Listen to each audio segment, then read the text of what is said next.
ആദ്യത്തെ മനുഷ്യൻ ജനിച്ചത് ഫിസിക്കലി ആണോ അതോ സ്പിരിച്വലി ആണോ?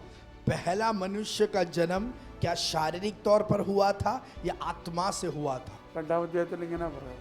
दूसरे अध्याय में ऐसे कहा गया है उत्पत्ति के 7-ാം അധ്യായം. उसका 7वां आयत, तब यहोवा परमेश्वर ने आदम को भूमि की मिट्टी से रचा और उसके नथनों में जीवन का श्वास फूंक दिया और आदम जीवित प्राणी बन गया. ഈ ജനനം എന്താ? ये जन्म कौन सा है? ആത്മീയ ജനനം. आत्मा का जन्म. तब यहोवा परमेश्वर ने आदम को भूमि की मिट्टी से रचा. ആ ഭൂമിക്ക് मिट्टी से रचा. അപ്പം മിട്ടിയിൽ നിന്നുണ്ടാക്കിയ രൂപം എൻ്റെ ചോദ്യം, അത് ആരുടെ രൂപം? तो मिट्टी में से रचा हुआ रूप वो किसका रूप है? ഇനി 1:20 26वां. फिर परमेश्वर ने कहा, हम मनुष्य को अपने स्वरूप के अनुसार, അപ്പനെ स्वरूप के अनुसार, ആരുടെ സ്വരൂപം? पर- ദൈവത്തിന്റെ स्वरूप. സ്വരൂപം. ദൈവം ആത്മാവാണെന്നൊരു വാക്യമുണ്ടോ?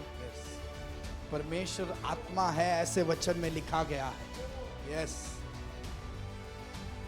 ഉണ്ടോ? അപ്പൊ ദൈവത്തിന്റെ രൂപം എന്താ?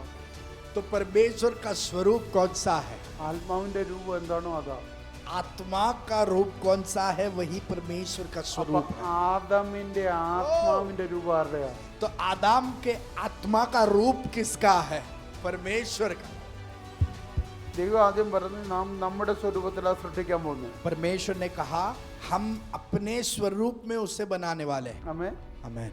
അവിടെ എന്താ എഴുതിയേക്കുന്നത്? वहाँ क्या लिखा है? 1:26. पहला अध्याय उसका 26वां आयत. फिर परमेश्वर ने कहा, हम मनुष्य को अपने स्वरूप के अनुसार अपनी समानता में बनाए ആ और वे समुद्र की मछलियों और आकाश की पक्षियों और घरेलू पशुओं और सारी पृथ्वी पर और सब रेंगने वाले जंतुओं पर जो पृथ्वी पर रेंगते हैं अधिकार रखे. तब परमेश्वर ने मनुष्य को अपने स्वरूप के अनुसार उत्पन्न किया. ആ അവിടെ ഉൽപ്പന്നം ചെയ്യാന്ന് എഴുതിയേക്കുന്നത്. वहां लिखा है कि उत्पन्न किया है. അപ്പൊ ആദ്യം എന്തിനെയാ സൃഷ്ടിച്ചത്? तो पहले किसकी सृष्टि की? वहां पर നിന്റെ ശരീരമല്ല ആദ്യം സൃഷ്ടിച്ച, എന്റെ ആത്മാവാ. आपके शरीर का उत्पन्न नहीं पर आपके आत्मा को पहले उत्पन्न किया. आमेन. ആത്മാവിന് വെക്കാനുള്ള കൂടാ പിന്നെ സൃഷ്ടിച്ചത്. और उस आत्मा को रखने के लिए एक कवच की जरूरत, पिंजरे की जरूरत थी. वो आपका शरीर है. ഫിസിക്കൽ അപ്പനും അമ്മയും കൂടാ ഇങ്ങോട്ട് സൃഷ്ടിച്ചിട്ട്. और जो है शारीरिक माता पिता ने एक पिंजरे को वहां पर उत्पन्न किया. സ്വർഗം പറയുക, स्वर्ग कहता है, എനിക്ക് ആത്മാവിൽ ഒരു ജനനം നടത്തണം. मुझे आत्मा में एक जन्म करना है. ആ ജനനം നടക്കാത്തതുകൊണ്ടാ പലർക്കും ദൈവത്തെ മനസ്സിലാകാത്തത്. और वो जन्म नहीं होता इसलिए बहुत लोग परमेश्वर को नहीं समझ पाते. നമുക്ക് ആ ജനനം നടന്നുകൊണ്ടാ യേശുവിനെ മനസ്സിലാകുന്നത്. और हमारे अंदर वो जन्म हुआ इसलिए हम यीशु को पहचान पाते हैं. കാരണം ആ ആത്മാവിന്റെ ഉടമസ്ഥൻ അവനാ. हाँ, क्योंकि उस आत्मा का मालिक वो है അവന്റെ രൂപം അതാ.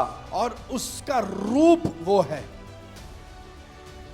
അത് കിട്ടാത്തവൻ അങ്ങനെ അവനെ മനസ്സിലാകുന്നത്. और जो व्यक्ति उसे स्वीकार नहीं कर पाया वो उस परमेश्वर को कैसे समझ അപ്പൊ पाएगा? അതാദ്യം എന്റെ അകത്ത് കിട്ടണമെങ്കിൽ तो वो रूप अगर मेरे अंदर पहले ആദ്യം मिलना വരേണ്ട है, പേര് ആത്മാവ്.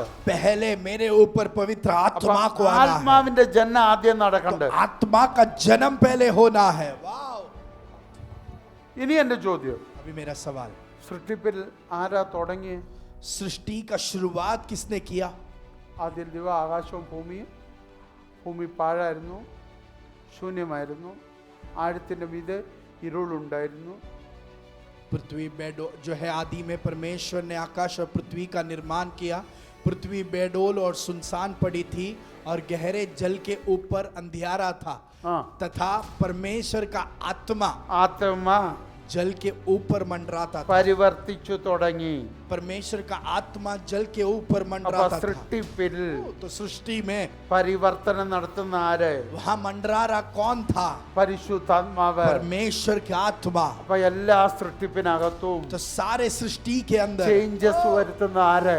बदलावट कौन लाता है? ചലനം വരുത്തുന്ന ആര്? कार्य कौन लाता അവന്റെ है? പേര് പരിശുദ്ധാത്മാവ്. उसका नाम पवित्र അപ്പൊ आत्मा है। നിന്റെ അകത്ത് आपके अंदर ജനനം തുടങ്ങുന്ന ആര്? जन्म का शुरुआत അവന്റെ कौन പേര് करता ആത്മാവ്. है? उसका नाम पवित्र आत्मा ആത്മാവ് है। വരാതെ पवित्र आत्मा आए बिना യേശുവിന്റെ രക്തത്തെ നിനക്ക് തിരിച്ചറിയത്തില്ല. यीशु मसीह के लहू को आप पहचान അവന്റെ नहीं पाओगे। കാൽവറിയെ നീ അറിയത്തില്ല. उसके कलवरी को आप नहीं അപ്പൊ पहचान ആദ്യത്തെ पाओगे। ജനനം നിന്നിൽ നടക്കേണ്ടത് आपके अंदर पहला जन्म जो होना है ആത്മാവിന്റെ ജനനമാ. आत्मा का जन्म है। ആമേൻ. आमीन। ആത്മാവ് പരിശ്രമിക്കാതെ യേശു നിന്നിൽ ഉരുവാകത്തില്ല.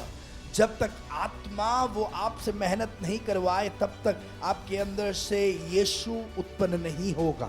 വരുന്നതിന്റെ പേരല്ല വീണ്ടും ജനനം. कलीसिया में आना मतलब मसीह में जन्म लेना इसका अर्थ नहीं। ജ്ഞാനപ്പെടുന്നതിന്റെ പേരല്ല വീണ്ടും ജനനം. बपतिस्मा का अर्थ ये नहीं कि आप मसीह में जन्म കൈയടിക്കുന്നതിന്റെ लिए। പേരല്ല വീണ്ടും ജനനം. ताली बजाना मतलब मसीह में जन्म लिया ऐसा യേശുവിനെ नहीं। വിളിച്ചു കടന്ന് ബഹളം വെക്കുന്നതിന്റെ പേരല്ല വീണ്ടും ജനനം. यीशु कहकर पुकारना मसीह में जन्म लेने का चिन्ह नहीं। ആമേൻ. आमेन।